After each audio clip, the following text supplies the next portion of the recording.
Worldwide, cardiovascular disease affects the lives of hundreds of millions. Dedicated cardio nerds everywhere are working hard to fight this global epidemic. These are their stories.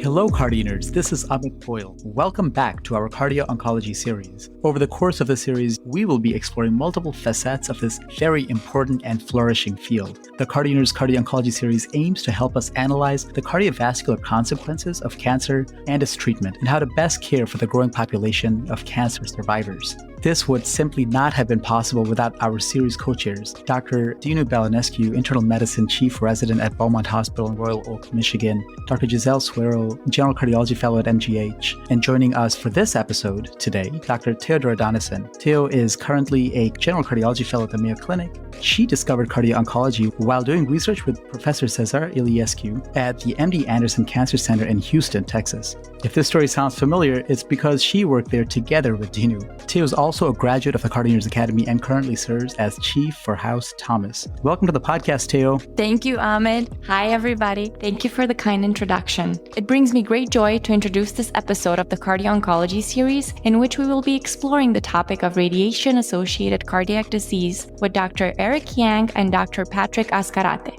Patrick completed his medical school training at the University of Miami and then went on to University of California, San Francisco for internal medicine residency and then UC San Diego for general cardiology fellowship. He is now returning home to Miami for his first job as a clinical cardiologist with a focus on imaging and cardio-oncology. He has been with us on Cardio Nerds in the past, including for a case of radiation-associated cardiac disease, and we're very excited to have him back. Hi, Teo.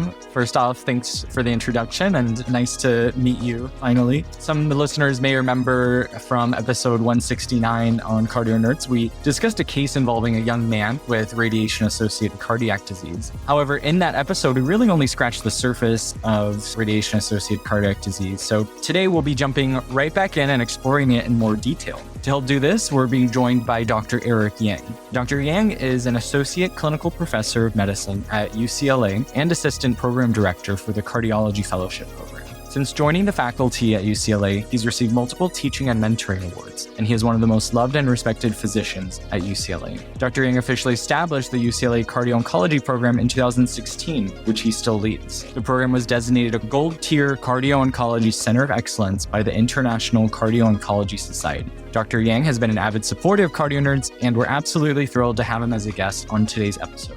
Thank you so much, Patrick and Teo and Amit. It's great to see you all again. The honor and privilege is mine to be a part of this amazing, rapidly spreading medical education platform that you have all been so amazing at bringing our trainees. I'm also so proud to have many of our Bruin Hearts fellows involved in the Cardio Nerds movement. And to be a part of this is just really a big honor for me. And I'm also excited for the group's interest in discussing many of the rapidly growing concepts and interest in cardio-oncology, which I'm biased, of course, but is really, truly, I think, one of the most dynamic and interesting and fascinating fields within cardiovascular disease. And we hope that this field will also yield some insights, not only into how cancer treatments and cancer biology affects cardiovascular disease, but how it hopefully will yield insights into how traditional cardiovascular disease develops and how we can treat it effectively. And really the answer and the inspiration comes from all of you as trainees and young attendings. And to be a part of this is really just exciting to see. So thank you so much for having me. Oh, Dr. Yang, you're so kind. As Patrick has mentioned earlier, you've always been a very avid supporter of Cardio Nerds, and you've always been by our side.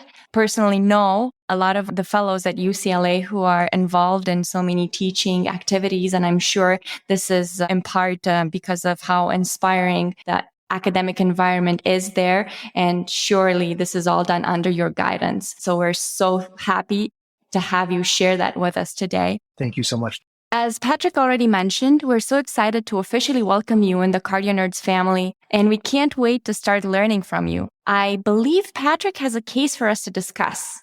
Is our patient roomed and ready to be seen? Certainly, Teo. Today we'll be meeting Ms. Gray.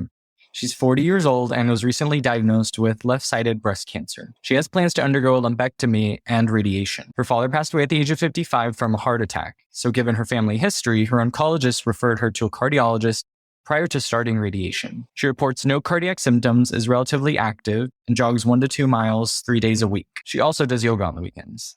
She recalls being told radiation has a risk of heart problems, but does not know what they are. In the exam room, her vitals are stable with a heart rate of 75 beats per minute and a blood pressure of 118/65 and a BMI of 21. Patrick, thank you for going over that. And luckily, thanks to you and your colleagues at UCSD, I remember from our prior case discussion that radiation can affect every tissue of the body, but specifically here, the heart. The cardiac side effects of radiation therapy can affect all 5 major cardiac structures: the pericardium, the myocardium, the conduction system, the valves, and the coronary arteries. Dr. Yang, would you like to discuss in a bit more detail about the myriad manifestations of radiation-associated cardiac disease? Amit, I'd be happy to. And I'm so happy you brought that up. So I view radiation-associated cardiac disease also as a continuum. And many people in cardio-oncologists, including you all as part of the panel here, know that there's always a historical component of medical treatments. Sometimes as a cardio-oncologist, it helps to be a little bit of a medical detective because the treatments and the associated cardiotoxicities really depend on also the era in which people were treated. Now, I'm going to maybe go a little ahead here, but a lot of us associate radiation-associated cardiac disease as with more historical treatments, which frankly had higher incidence of cardiotoxicity. And it's important to understand that these historical associations or known incidences with cardiotoxicities may not necessarily apply to Ms. Gray now in the quote-unquote modern era. But that being said, obviously we do know from tons and tons of institutional, registry, and retrospective data all over the world that there is a signal of increased cardiovascular disease. And Amit, you already outlined it, that essentially radiation by its mechanisms can affect every part of the heart. And I would say that starting from the most outer layer, the pericardium, that thankfully has become less of a known manifestation now, although it does rear its ugly head every so often. But back in the 1960s, when radiation treatments were frankly much more toxic, every treatment tends to be a lot more aggressive than they are now until we learned that peeling back can be just as good. Pericarditis was a very frequent known cardiotoxicity. And you can imagine for many of the cardiology fellows here training in the cath lab to avoid radiation exposure, this is really just a ton much more, in excess of at least 40, 50 plus grays acute exposure. This was a much more long-term effects and already a high mortality disease state. That is fallen by the wayside. Now, the other long-term effects like myocardial disease, valvular disease, and coronary arteries and conduction systems, it's sometimes hard to know what contributes to what. Myocardium we associate usually with cardiomyopathy long-term, and we do know that historically higher doses, again, in the range of 30-35 grays, which is the range in which many Hodgkin disease, gastric esophageal cancer, chest radiation doses were given back then, can cause long-term effects 1 to 2 decades out. And this is through mechanisms of endothelial dysfunction, microvascular ischemia, negative remodeling, cell apoptosis. And also, if you combine these treatments with other cardiotoxic therapies such as anthracyclines and or anti-HER2 treatments, this could also correlate with an increased risk of cardiomyopathy. The conduction system is also another interesting long-term manifestation because, as you all know, with the elderly population, heart block and other long-term diseases can occur with fibrosis of the conduction disease. Now, with radiation, this can essentially speed up that process, and patients can usually present with conduction disease either concomitantly with other disease states or with cardiomyopathy or the other manifestations. Or they might be more likely to develop heart block if they're undergoing cardiac procedures such as a valvular intervention. However, the overall incidence is hard to really tie down, although radiation is associated with an increased incidence of that. What we do know a little bit more about is valvular disease, which has been more rigorously tracked in historical data in cardio-oncology. And again, we'll talk about the mechanisms later, but valvular disease in retrospective historic data has been shown to usually rear its head in historical radiation treatments around 15 years out. The whole study in JAMA in 2003 demonstrated that people started demonstrating signs of subclavian, carotid, or valvular disease for those who received mantle radiation. And this is what has driven a lot of our consensus statements to really start finding out when the right time is to start screening for radiation-induced valvular disease. And obviously, this also comes with other problems such as coronary artery disease. And this is the one thing that I think a lot of our interventional cardiologists, as well as our cardiologists, are trying to find out who is at risk of premature atherosclerosis. And the classic finding of osteal disease, especially in historical radiation treatment fields where more anterior treatments were used without shielding, the classic finding of proximal osteal LAD or left main involvement or RCA osteal disease was a known finding, especially in Hodgkin's lymphoma survivors. And that's the thing that's also important to understand. It doesn't have to be necessarily be proximal. It can happen especially at any age, depending on when they were treated. And that goes to the next teaching point that I want to bring up. Not only is the amount of radiation treatment that is received an important factor to consider, but also the age in which that happened. And that might also dictate the kind of pathophysiology that occurs with radiation heart disease. If you already have pre-existing disease going into radiation treatment, that essentially might age whatever you had before. Whereas if you're a younger individual and you don't have any pre-existing coronary disease, you might get a different flavor of radiation heart disease, such as fibrosis and other unusual manifestations. So that is basically an overall brief sort of summary of all the things that can occur with radiation treatment. But hopefully, as techniques have modernized and improved, we will be seeing this less often now. Gosh, thank you for that, Dr. Yang. This is a really helpful description of the what of radiation-associated cardiac disease, meaning what are the manifestations. And you alluded to this a bit. What about the how? What is a mechanism of action by which radiation damages the heart and its tissues? So, Amit, that's another great question. And I love the questions that we always ask, like why this happened, because to be quite frank, like a lot of things in cardio-oncology, a lot of it is theoretical and based on animal studies or in vitro studies. But in the end, we don't know exactly why or how these things occur. And most importantly, who is vulnerable. However, you have to go back to the real reason. Why is ionizing radiation used in cancer treatments, right? The basic objective of this treatment is to essentially kill tumor DNA. And by that, you use its mechanisms of DNA disruption through a variety of mechanisms by causing cell cycle arrest, senescence, as well as apoptosis to decrease tumor growth and to stop its ability to reproduce. However, obviously, radiation field treatments are not perfect, and especially with historical treatments, a lot of other healthy tissues are involved. And some of the major theories that explain why cardiovascular disease can occur with all the ways we just talked about is through direct mechanisms and indirect mechanisms. And the direct mechanisms that some have proposed is endothelial injury, such as the generation of reactive oxygen species, which also can cause oxidative damage that lead to other downstream effects of cell death, which is unfortunately the purpose of ionization radiation, and tissue injury that can lead to vascular changes, including acceleration of atherosclerosis. So if you have a patient who already has pre-existing disease, it may accelerate with parenchymal damage, as well as fibrosis, which you might also see in younger cohorts who didn't have pre-existing heart disease. But I will tell you that based off of landmark histopathology studies and radiation disease on postmortem studies done as early in the 1970s and 80s, there really is no histopathological finding of radiation-induced cardiovascular disease because it is essentially an accelerated aging process of any manifestation of heart disease.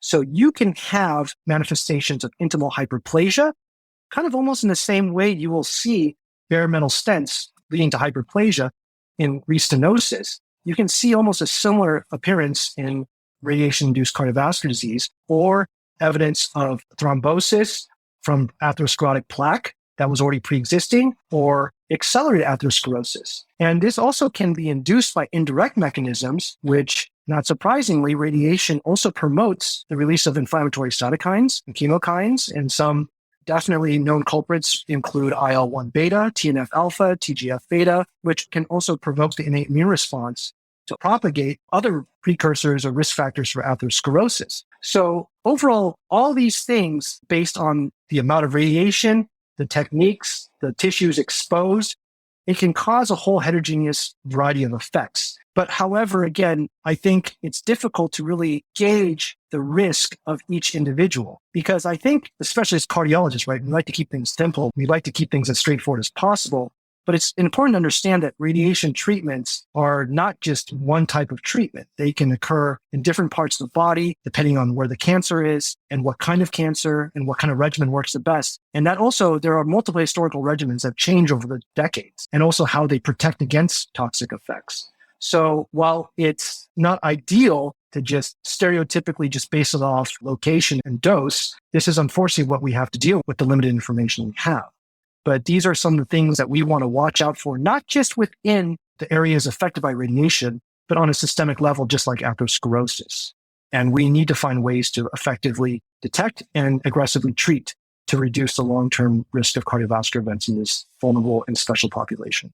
Thank you so much, Dr. Yang, for this very interesting overview. So just to make sure I review what you just discussed, we are not 100% sure how the theoretical animal studies on the mechanisms translate on humans, but we have seen the fact that radiation can affect the heart directly and indirectly. But the most interesting portion of what you described was the fact that it just causes an accelerated aging process and it leads to progression of pre-existing disease. But you've also mentioned that it can, in younger patients, for example, cause its own type of disease as well. So all this information is very interesting. And I think that's a lot to take in. Patrick, what do you think Ms. Gray is doing with all of this information? Well, she's pretty shocked to hear about all the ways that radiation can affect her heart. She gets this diagnosis of breast cancer, and now she's learning that one of the treatments can cause further complications down the road. So she's wondering if this happens to every patient and what may put someone at greater risk for it. So Dr. Yang, how would you approach discussing the risk of radiation-induced cardiac disease with a patient like Ms. Gray? So Patrick, that is a great question because I think this also ties in the overall importance of how you weigh risk and benefit with theoretical cardiotoxicity in a cardio-oncology practice. And as many of you who are interested in practicing cardio-oncology, and given we are cardiologists and we are obviously cardiocentric, our tendency is to always put the heart first. And I think this brings up a very important impetus to realize that first and foremost, the issue at hand here is the cancer. And the immediate, likely in most malignancy states, is the issue of looking at a treatment that presumably will prolong life or lower the risk of recurrence, depending on the stage, severity, and type of cancer. So when you are posed or being asked to comment on a treatment that has theoretical cardiotoxic manifestations, and this is not just limited to radiation, obviously, we're talking about other treatments like anthracyclines, anti-HER2 treatments, immunotherapy, immune checkpoint inhibitors, CAR-T, etc. The big forest picture really is to ask yourself, how do you want to communicate this without necessarily derailing the cancer treatment plan with something that could happen that may not affect this particular patient? And this is going back again to why what I was saying at the beginning of this chat was that a lot of the radiation-induced cardiovascular disease statistics we quote or look at are based on historical data. And in the modern era, in the year 2022, things have changed a lot from a lot of these epidemiologic studies that were formed from the 1960s to the 1990s. And it's important to understand and convey to the patient that you can't really provide an actual number or risk. Her cancer doctors might be able to provide numbers on how the chemo or radiation or surgical treatments will do for her overall long-term prognosis. But these older statistics arguably may not be applicable to her. And it's just important to understand that radiation disease overall can be potentially a risk factor for long-term issues. But to throw in numbers might not be relevant to her, and you do not necessarily want to alarm a patient who needs these treatments, or presumably it's been established that these treatments will be a benefit to her. We know radiation treatments are still used in about 50% of cancers, not just necessarily treatments to the heart. And they still do have, in many cases, survival benefit. But as time has moved on, for instance, in the Hodgkin's lymphoma cohorts, radiation treatment is actually no longer first line, it's just chemotherapy. So same thing with breast cancer now with improved radiation techniques, which we'll get into. Overall, you don't want to use necessarily data that darts back, for instance, like the Darby study in the New England Journal of Medicine, which looked at an old Scandinavian cohort that said that even with 4.9 grays, there was a linear increase in cardiovascular events with every increase in grays, and that was compounded by risk factors. I think this just emphasizes the need that show that it's important to be very aggressive with primary and secondary prevention. Her risk factors, thankfully mainly just include a family history of cardiovascular disease.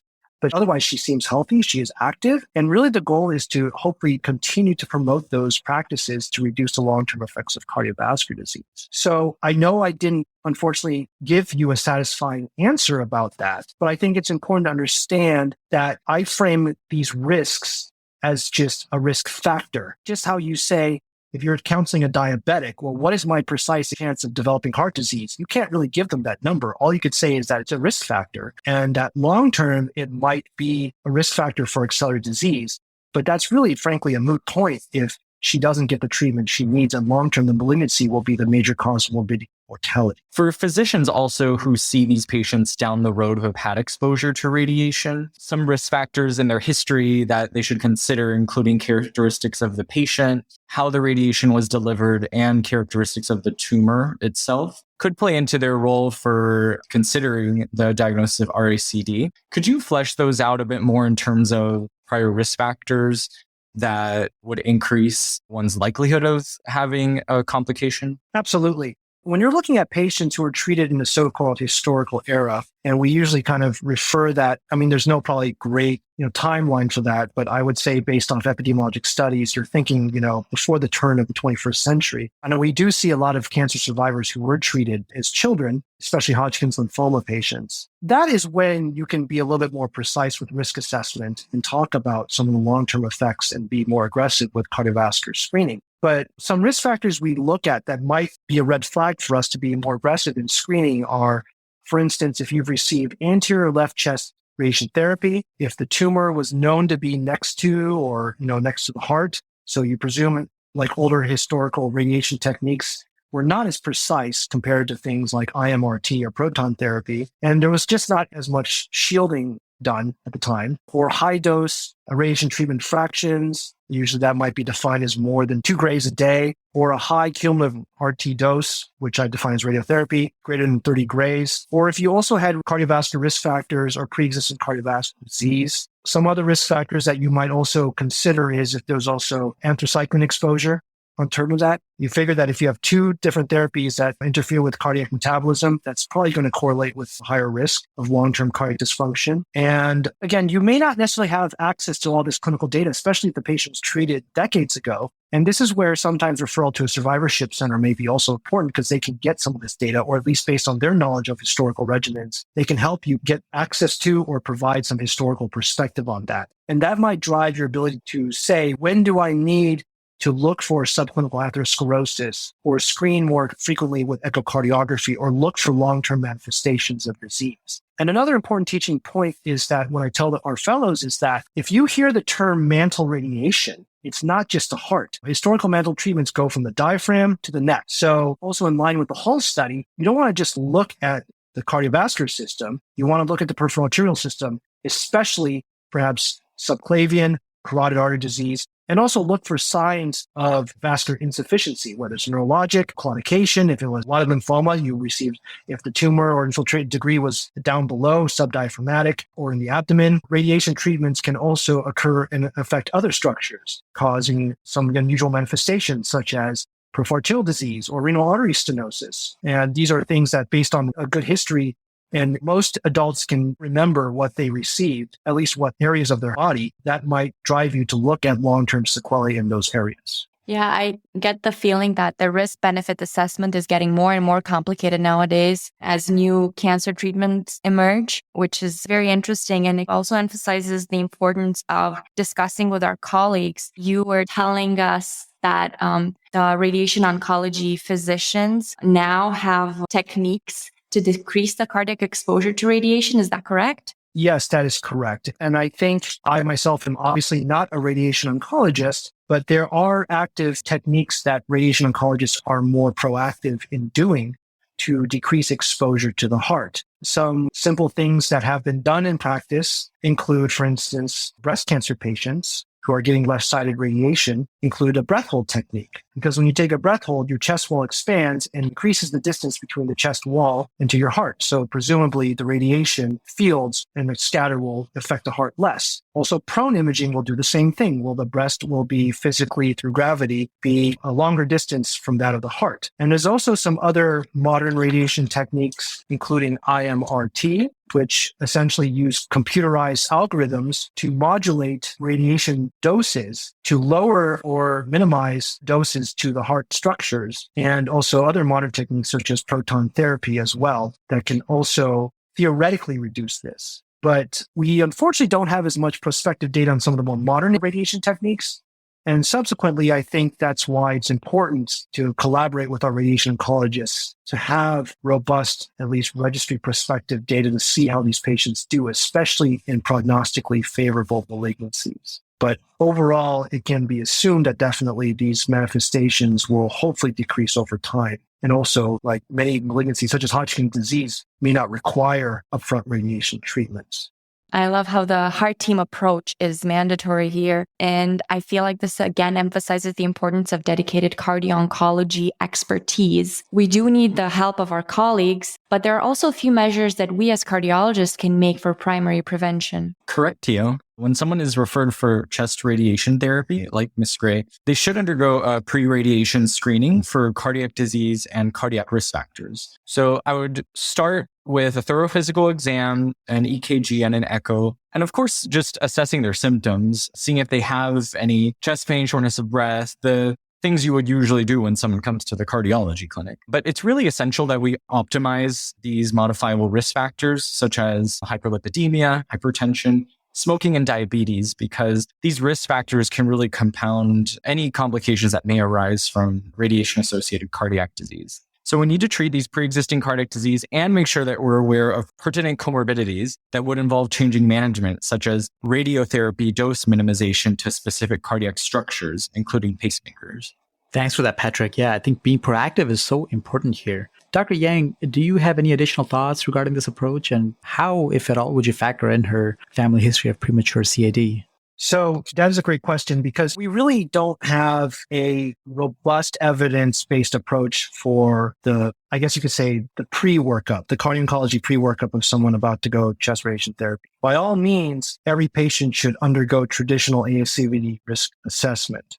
But I will say family history certainly poses a risk factor, making sure based off her lipid profile and other risk factors such as hypertension, smoking, and diabetes, those obviously should be identified and optimized. And an important thing that historically used to be the issue was that cancer patients, once they had a diagnosis of cancer, including breast cancer, the original traditional dialogue with the patient was saying, you have cancer, this is serious, the chemo, the treatments are going to make you sick. Take it easy, don't exercise, eat whatever you want to keep your weight up, et cetera, right? That paradigm, thankfully, has started to change. Because number one, at least in this Mrs. Gray's situation, breast cancer stage 3 or below in general is an overall survivable prognosis. In fact, some of my breast oncologists basically tell me that stage 3 or below is considered a curable disease. So the big question, and this is contingent upon us as cardio-oncologists to emphasize to our breast oncologists and the patient, is why should you throw your cardiovascular and preventative care to the wind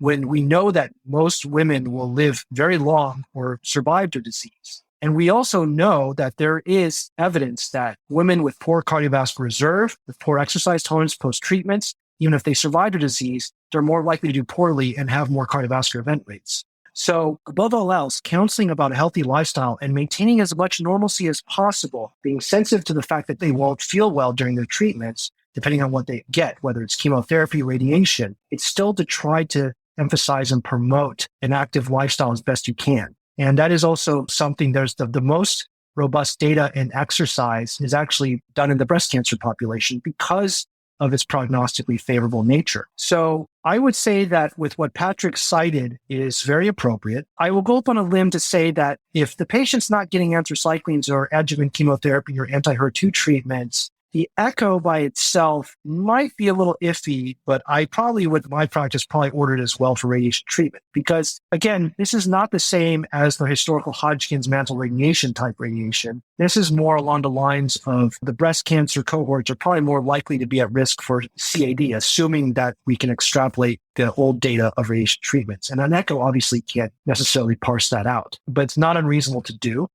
But if you're going to get adjuvant treatments, you're probably going to get cardiac imaging on top of that. But I will say breast cancer radiation patients get something unique that give you an unprecedented look into the heart that most cardiologists never would get. And what is that? The CT of the breast, right? Especially if you're going to get radiation, because they're going to get that for their planning. And it's, I think, very important that any cardiologist or cardio-oncologist use that. That is free data looking for the evidence of subclinical pre-existing atherosclerotic plaque based on this woman's history. Does her family history predispose her to premature coronary disease? I don't know. But if you have a CT, yes, it's not ECG gated. Yes, it's not actually a cardiac CT ECG gated protocol. But if you see already evidence of subclinical atherosclerosis, you already have some degree of information that this person probably is, if she's not on a statin already, she should probably be on one. And whether or not that will mitigate the effects long-term of radiation therapy have yet to be noticed, but you want to do that to be able to decrease their long-term risks. And we already have data that suggests that if you've survived 10 years of breast cancer above the age of 65, you're probably more likely to die of heart disease than recurrent breast cancer. So that's data that you can use. And if you have the fortune of seeing your radiation oncology notes, they usually will provide radiation proposed fields. Although, to be honest with you, I'm not smart enough to know whether or not that will correlate based on what their ISO dosing radiation fields will show. You get an idea anatomically of what, will be involved in their treatments. But above all else, they will all get pre-planning imaging, and you should independently look at those studies to see whether or not there's already subclinical evidence of disease that you should be on top of treating. I really love the idea that we should discuss with the oncologists to understand what the modern prognosis is for our patients so that we can continue to emphasize cardiovascular prevention, which usually takes a longer lifespan to show its survival benefits. You've mentioned statins. Are there any other specific treatments we can use for primary prevention of radiation-associated cardiac disease? So, Gio, that's a great question. And I wish we had a magic bullet for primary prevention methods.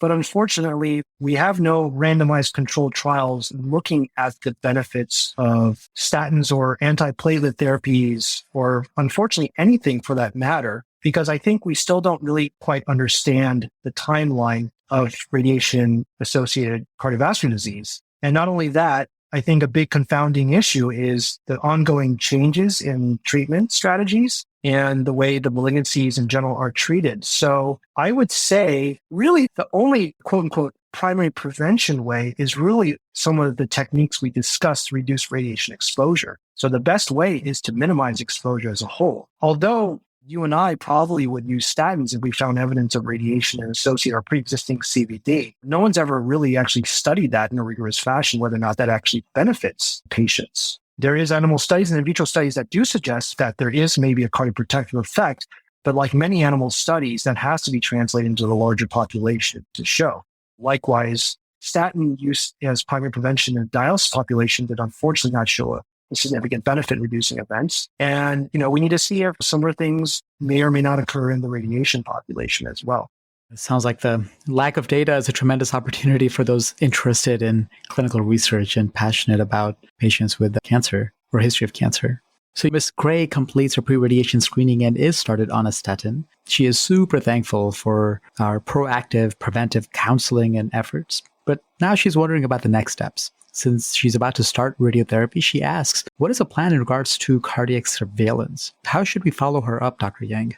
So thankfully, Mrs. Gray seems overall free of risk factors, and she probably fits the profile of a variety of breast cancer patients. And I would say, really, this is assuming she's received no adjuvant treatments that are cardiotoxic. And again, we are unfortunately not sure how often radiation disease will rear its head in the modern treatment era. And I think with that in mind, my main concern with her, if there is a concern, would be consideration of accelerated atherosclerosis, which again, it's a borderline call. We were part of a SCI consensus document, Society of Cardiovascular Angiography and Interventions, a few years back. about looking at, from the data that we had, how often should a cancer survivor who has received radiation be screened for cardiotoxic sequelae? And again, in the modern era, in a patient for breast cancer, I think the main problem here is not so much valve disease. That can occur later with just aging. But again, it's more along the lines of atherosclerosis, assuming that territories such as left anterior descending artery to left breast were affected.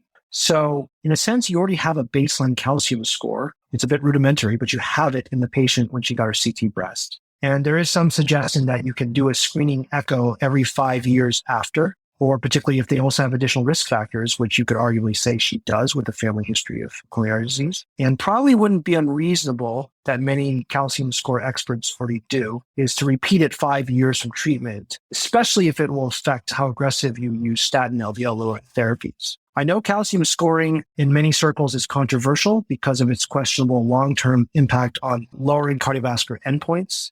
But I would also make the argument that at least within the radiation population, we probably have good evidence to say that traditional risk assessment, including using tools such as the pooled cohort equation, have not been validated in this population. And there are some recent data to suggest that these patients who have received radiation, a variety of malignancies, are at higher risk, both with historical data and with new data as well. So I probably would, with her, be inclined to not necessarily order echocardiography unless she also received chemotherapy, but I would probably be more aggressive in considering calcium scoring if it was going to change my management or her ability or willingness to be more aggressive with LDL lowering therapies to make sure more aggressive atherosclerosis is not developed as well. And this is also obviously assuming she is asymptomatic. Right. And Dr. Yang, can you comment on why the follow-up for these patients can be over such a long period of time? For example, why some recommend a screening echo over 5 years or even up to 10 years? So a lot of these stem from, again, looking at historical trends of when radiation disease starts to develop. And as I alluded to back with some of the more older studies, such as the whole data in JAMA, the median onset was approximately 17 years in the Hodgkin's lymphoma cohort. And if you look at the Darby study, New England Journal of Medicine, this wasn't so much heart failure. It was actually looking at cardiovascular event rates. And also it was based off a much older Scandinavian population from the 1960s to the early 2000s. And therefore, it was also based off chart review of left-sided radiation, showing an increase, an uptick in radiation based on radiation exposure. So there are a lot of limitations, unfortunately, to this, mainly relating to the fact that these are just older treatments and arguably outdated treatments, that the patients nowadays get less toxic exposure, less aggressive treatments, because we know that these are just as effective, if not more, without causing much of the cardiovascular sequelae.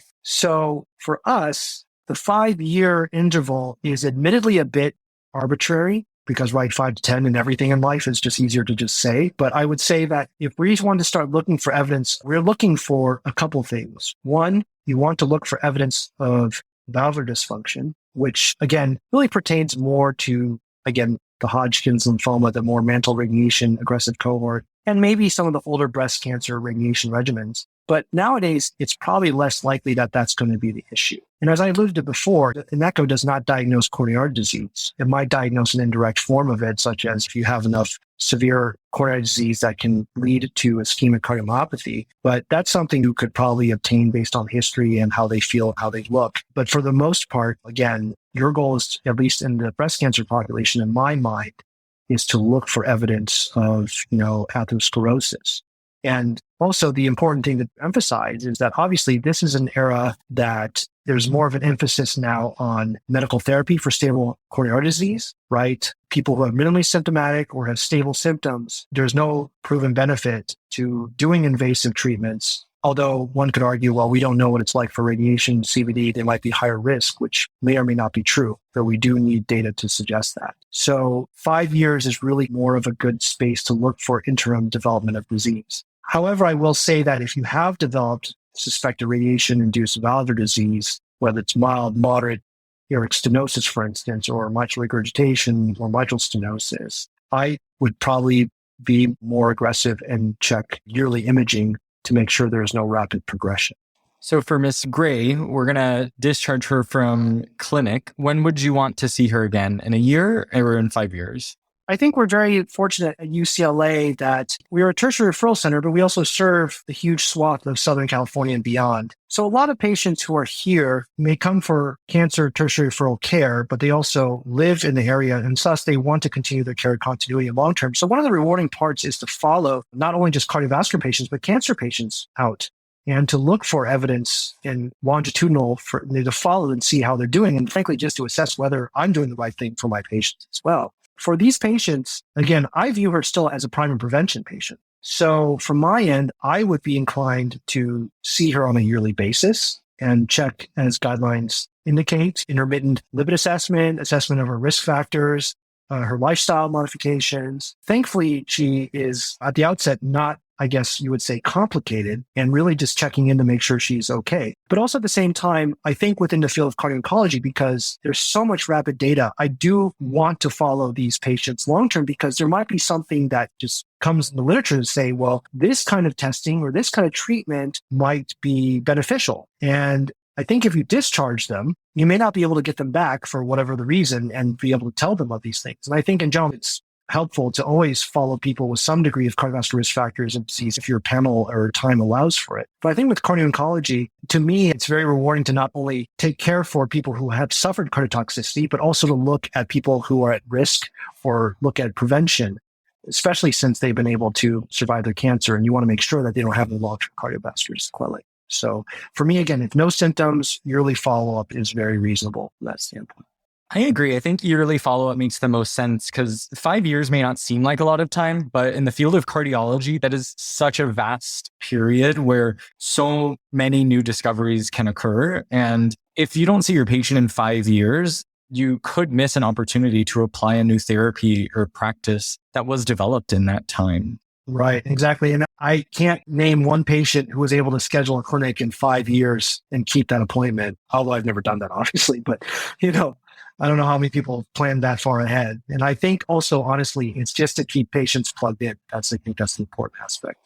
Exactly, yeah. If not, you'll have to set a reminder on your iPhone. Well, Miss Gray leaves clinic. She otherwise follows up as planned annually. She does complete treatment for her breast cancer and she has no recurrence. And 5 years pass. So we'll fast forward 5 years. And when you see her again in clinic, she reports that over the past year, she does have a new symptom. She says that she hasn't been able to run as much as she used to the year before. She's getting short of breath after walking just a mile. And for these symptoms, we're concerned. So we get an echo and the echo comes back abnormal. It shows mild to moderate aortic stenosis. And to look for any sort of ischemia or coronary artery disease, a coronary CTA is ordered, which we discussed earlier. And this coronary CT, it shows severe stenosis in the LAD. She's referred for coronary angiography, which further reveals 40% stenosis of the left main, confirms the 90% stenosis of the mid LAD, and otherwise mild, diffuse, non-obstructive atherosclerotic disease. So unfortunately, Miss Gray does have some new cardiac complications, likely from the radiation. How would you approach treatment of her coronary artery disease in this patient, Dr. Yang? So for one thing, I'm thinking to myself, man, that was an aggressive radiation protocol that she underwent. But I will say that even in the time I've practiced, sometimes people don't seem on the surface to get high doses. But sometimes, for whatever reason, people can have very dramatic manifestations within several years. And I think while breast cancer radiation, the regimens and the treatment strategies tend to make this less likely, you presumably have, assuming she had normal imaging before and the normal exam, that you have rapid acceleration of moderate aortic stenosis, and she is more symptomatic. And the one thing which obviously shows a borderline intermediate lesion of the left main, which obviously when you hear left main, everyone gets quite concerned, and also the mid LAD.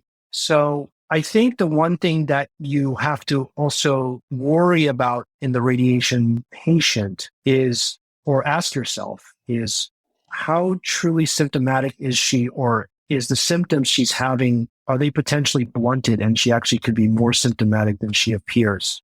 Because historically, people who've had thoracic radiation, this is another thing that they're almost viewed in a sense like diabetics. They can have a lot of silent ischemia. And we know from historical data that Hodgkin and breast cancer patients are at higher risk of sudden death. Now, that might be less so now in the modern era with better medical therapy. But that's the one thing we always worry about, that their symptoms or their ability of their heart to warn them of ongoing angina might be indicative of a higher risk of event rates. That being said, obviously there is more of a public perspective as well as cardiovascular push to treat stable disease as stable, right? And have trials such as Ischemia and Courage specifically studied radiation-induced coronary disease? No, right? But at the same time, we also don't know necessarily if aggressive revascularization will help these people. I would say several years ago, we would be more aggressive, but nowadays the question then becomes, should we be more aggressive with medical therapy? And really at this point, based off of at least a non-invasive coronary study, and again, we haven't really gone into details of what kind of plaque are we seeing, right? Is it soft plaque? Is it mixed plaque? Potential unstable plaque? The question then becomes, well, what's her risk of doing poorly? And I think it wouldn't be unreasonable after this to risk stratify her because she is active and she is symptomatic, just to see what she might do on a treadmill and or echo to see, and maybe consider revascularization if she develops high-risk features, because she might have a blunted response symptomatically, but what if she gets hypotensive or has ventricular arrhythmias or has severe ST depressions with a multitude of wall motion abnormalities that occur with exercise that correlates with a high yearly event rate afterwards? Then that might push to be more aggressive on top of medical therapy. But with one vessel disease, and of course, I would obviously study the left main more carefully if you were to invasively study her. We just don't know really, again, the overall ACS risk, essentially, of, I think, the moderate radiation-induced survivorship standpoint. So I would still approach someone with stable symptoms with aggressive medical therapy and consider, again, revascularization as per guidelines. And this is what we say in some of our expert consensus statements. We try to adhere to ACC/AHA Cardiovascular Society guidelines until we have more data from that standpoint.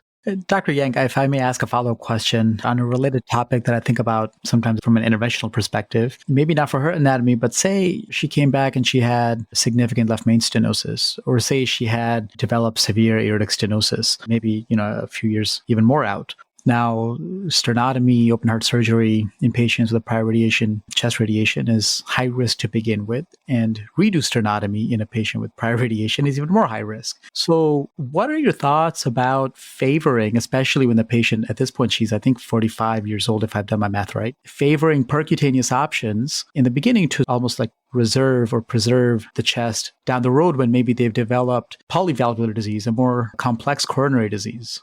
Yeah, I think that's a really great question. And again, I'm going to just, moving forward, just talk about radiation survivors as just a sort of an overall entity. I don't want to just necessarily talk specifically about breast cancer versus Hodgkin's lymphoma. I think that when you are dealing with a patient who comes in with sequelae of cardiovascular disease, and I think, again, one of the most concerning things is obviously left main involvement, I would say that still this requires a personalized approach because, like you bring up, Amit, the issue of age, younger patients that otherwise have surgical disease. The question is, do you go percutaneous or surgical, right?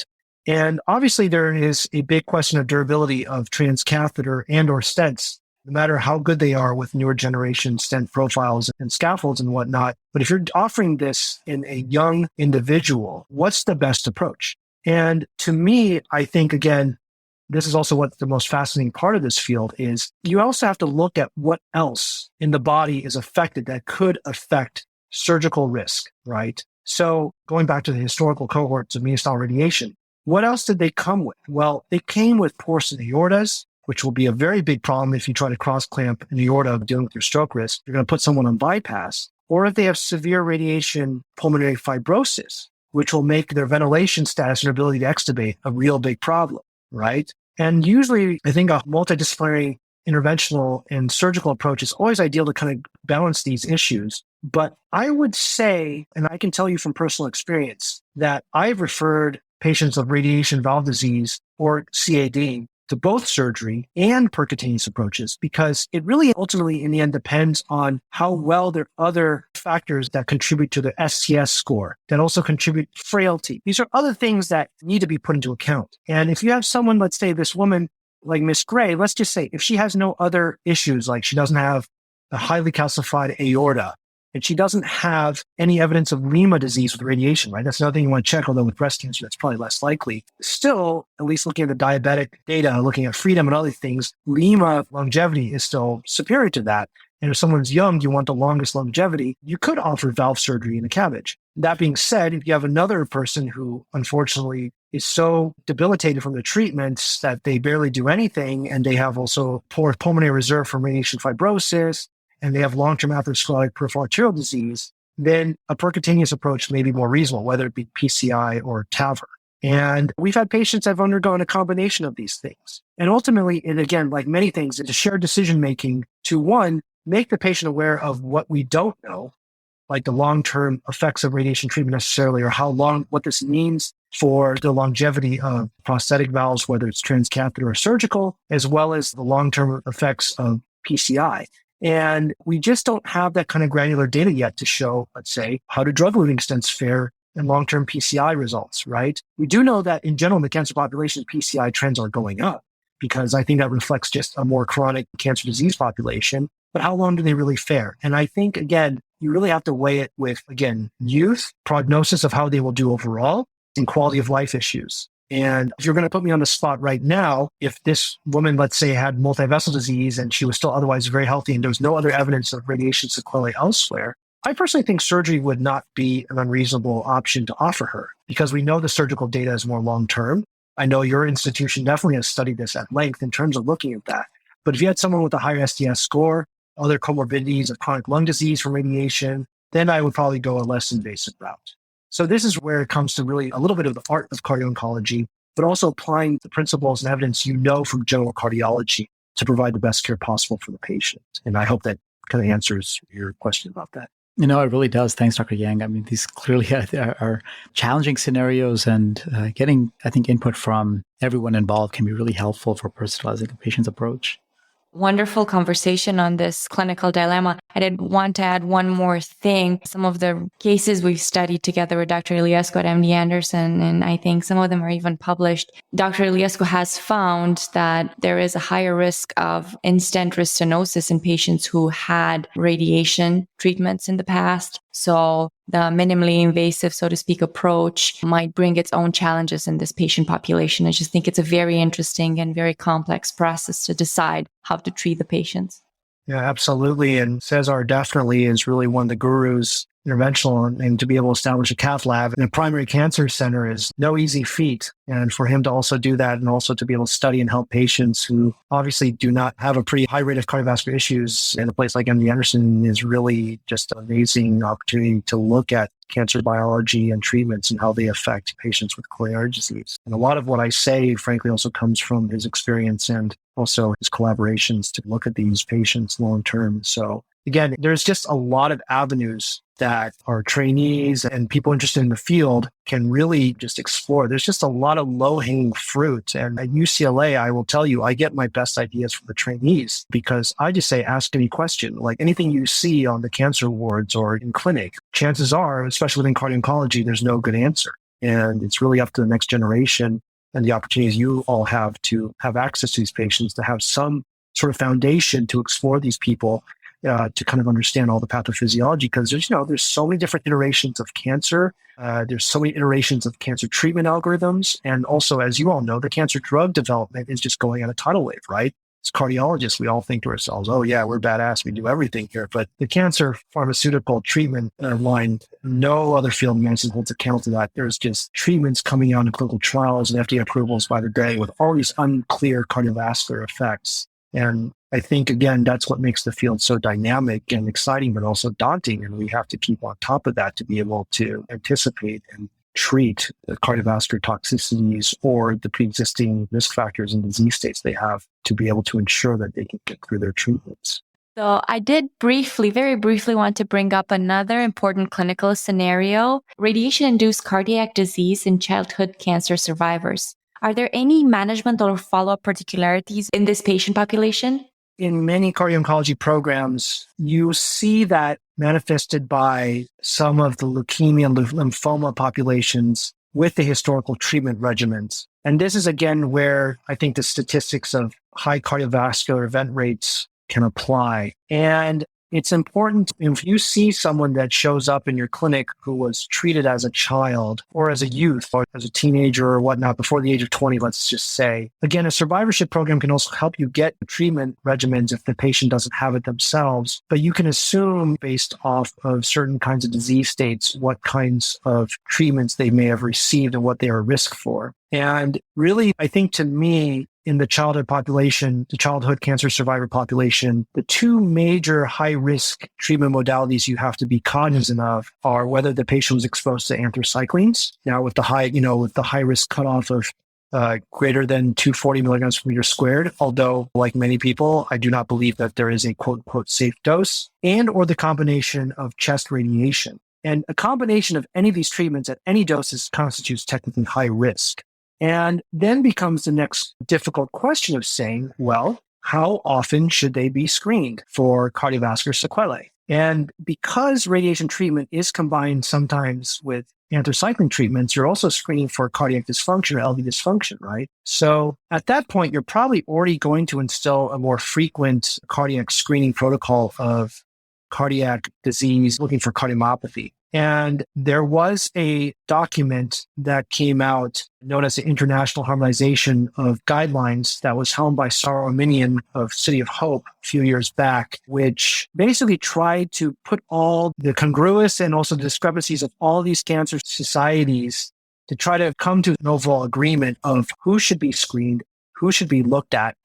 And overall, the decision was made that at least a consensus was decided upon that if you have exceeded this high-risk cutoff of anthracyclines without radiation, I know I'm getting a little off topic here, but that by itself should warrant long-term screening. How often we should be looking, we don't really know. Okay.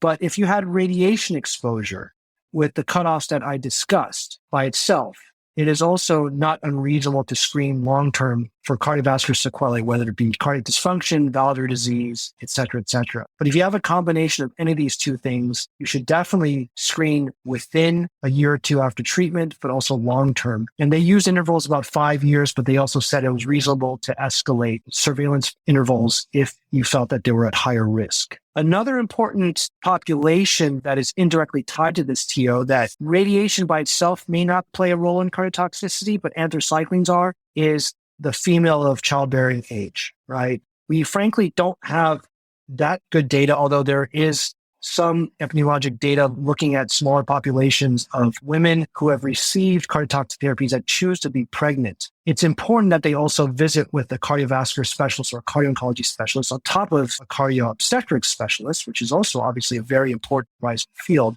for also appropriate screening of cardiac dysfunction and also postpartum to look for immediate sequelae as well, to ensure that any sign of cardiac dysfunction is also treated appropriately to lower long-term cardiovascular effects as well. So I hope that answered your question. Yes, that was a very comprehensive review. Thank you so much for going over that. So, Dr. Yang, it's time for our final question of the night. It's our favorite podcast question, and we always like to ask this to all our guests. So, what makes your heart flutter about cardio-oncology?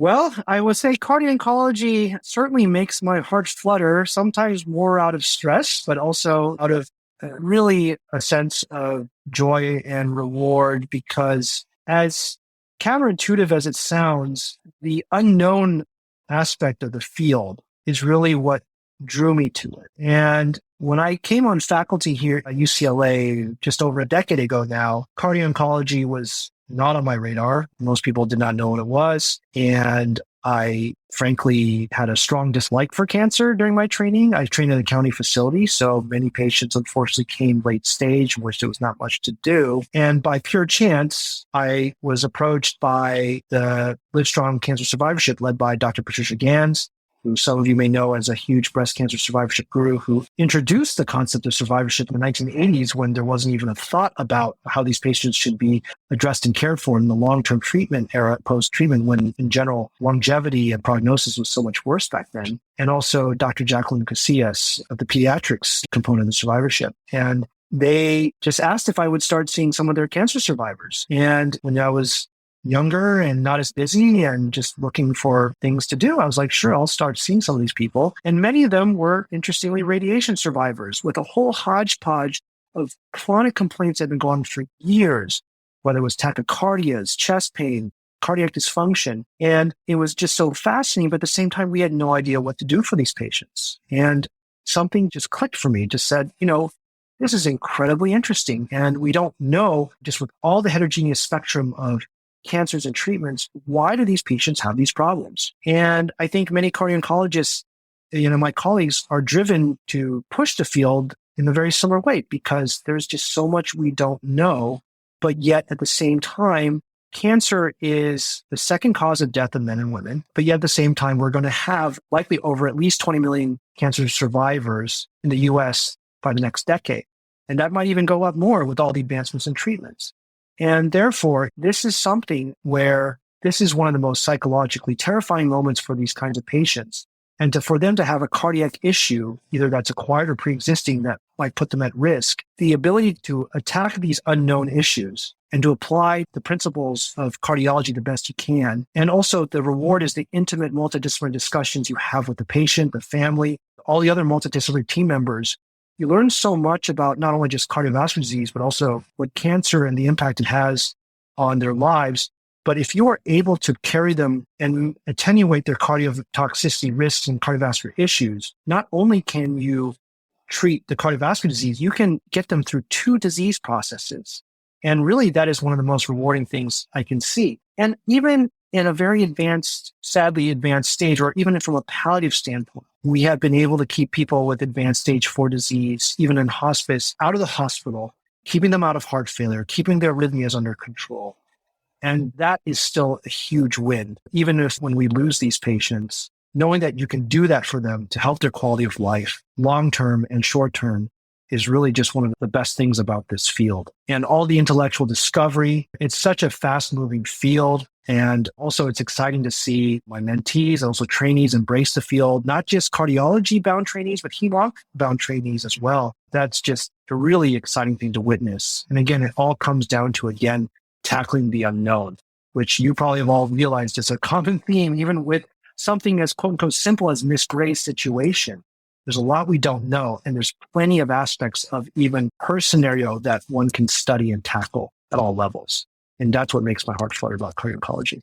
Dr. Yang, thank you so much for nerding out with us tonight and for sharing your passion to care for these complicated patients with us.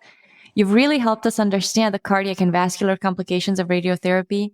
And I will say, we're thrilled we had you join us for tonight's episode. And for everyone else, I did want to give you a heads up that we have many other cardio-oncology topics we've tackled and some that we're still planning to discuss. So please stay tuned. Teo, Amit, and Patrick, the honor and privilege was mine. And I'm excited to see that you will be hosting many more sessions, and there will be many subjects and topics, as I'm sure you'll know, that will be worth discussing, and would be happy to have our trainees as well as myself and colleagues to come back again. And again, thank you for this amazing opportunity again, and thank you for having me. Awesome. Yeah, thanks, Dr. Yang. I'm glad we were able to come back to this and revisit it. I think it's a special topic, and highlighting it again, I think will be really helpful for a lot of people. Absolutely. Thanks again, Patrick.